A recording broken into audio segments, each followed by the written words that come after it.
We begin with the latest from India, where in Jammu and Kashmir's Pahalgam, at least 26 tourists were killed in a dastardly terror attack.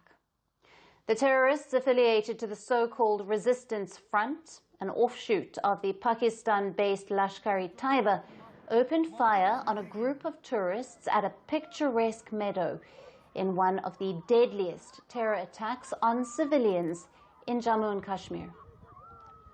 Eyewitness accounts say that terrorists first inquired about the IDs and then fired at men from close range. Several tourists were also allegedly told to remove their clothes before being shot to death with an assault weapon.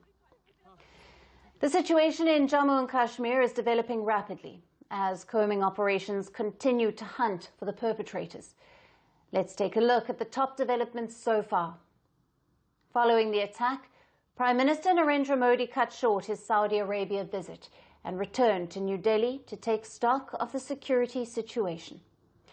Prime Minister Modi assured all possible assistance to the victims of the attack and said that those behind this heinous act will be brought to justice and will not be spared. Upon landing in New Delhi, Prime Minister Modi held a meeting at the airport with National Security Advisor Ajit Doval and the External Affairs Minister S.J. Shankar.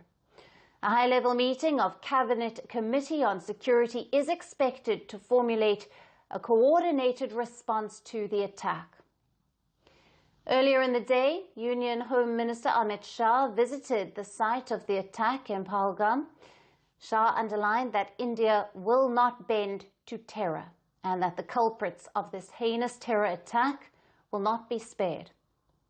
The Indian Home Minister, while inspecting the site, spoke to the security officials who briefed him on the details of the attack.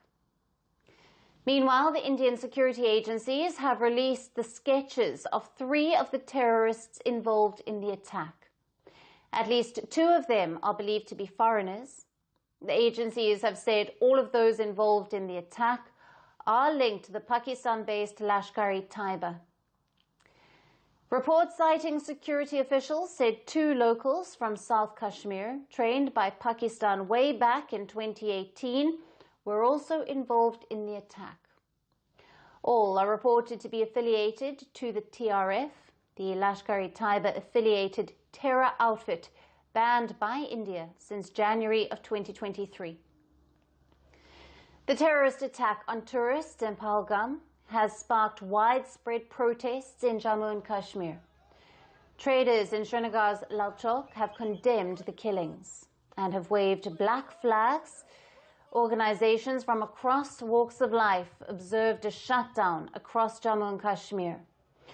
At the same time, several newspapers published from Jammu and Kashmir printed their front page in black to express their anguish.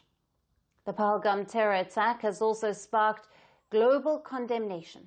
US President Donald Trump, Russian President Vladimir Putin, and Italian Prime Minister Giorgia Meloni were among the first world leaders who expressed solidarity with India. US President Trump called Prime Minister Modi to convey his condolences. Trump expressed, quote-unquote, full support to India to bring to justice the perpetrators of this heinous attack. As the world leaders assure India of their support in its fight against terrorism, all eyes are now on New Delhi's response to what remains the worst terror attack on civilians in recent memory. Greeting you with aloha and namaste. I love India. Presence, occupation of a territory by another country pertains to India, what we saw in Kashmir.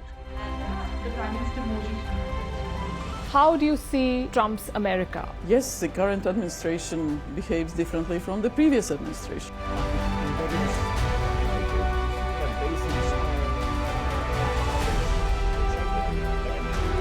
Are you saying that there are foreign powers who are trying to bring down the current government in Syria? Exactly. Iran, maybe Russia too.